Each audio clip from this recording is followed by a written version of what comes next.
Hello, hello guys. আপনারা দেখতে পাচ্ছেন আজকে আমি আজকে নতুন একটা জায়গায় এসেছি। জায়গাটি হচ্ছে আপনারা কিছুটা নিশ্চয়ই আন্দাজ করতে পারছেন। সেটি হচ্ছে একটি পানের বরজ। যেটা হয়তো আপনারা অনেকেই দেখেনি এতদিন। আমরা সবাই পান খাই। আমরা অনেকেই পান খাই। পান খেতে খুব ভালো লাগে। এটা নেশার মতো পানটা। কিন্তু এই পানটা কোথা থেকে উৎপন্ন হয় এবং কিভাবে এটা রক্ষণাবেক্ষণ করা হয় সেটা আজকে আপনাদের দেখাচ্ছি। দেখেন, এটি হচ্ছে একটি পানের বরজ। এই বরজে প্রচুর পরিমাণে পান আছে, আপনারা দেখতে পাচ্ছেন। অনেক গাছ, বেশ বড় একটি বরজ।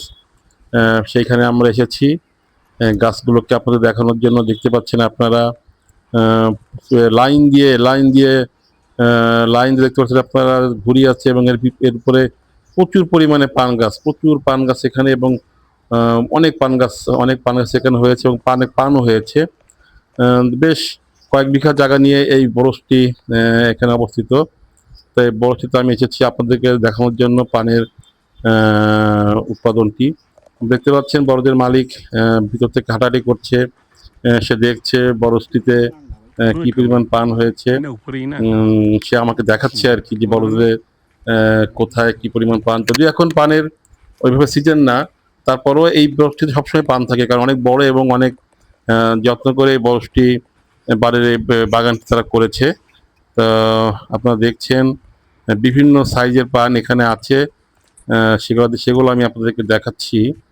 দেখেন, এই ছোট পান এখানে এখানে পান কম আছে। এই যে এখানটা উপরে দেখেন প্রচুর পান আছে। এখানে ছোট বড় দেখেন কত বড় একটি পান এটি। সব রকমের পান এখানে আছে। তো বাগানের মালিক মারফত জানতে পারলাম যে সে প্রতি বছর এই বাগান থেকে বেশ লাখ লাখ টাকা ইনকাম করে। তো আপনারা এখন দেখবেন মালিক এখানে দাঁড়িয়ে গাছ দেখছে, গাছ পরিচর্যা করছে, এবং দেখেন পাতা পাতা কি সমস্যা আছে সেগুলো দেখছে সে। না, সমস্যাগুলো আসলে সে আইডেন্টিফাই করে, এবং খারাপ পাতাগুলো চিড়ে সে আহ, ভালো পাতাগুলো রাখে। তো আজকে এই পর্যন্ত, পরে আবার কোথাও দেখা হবে।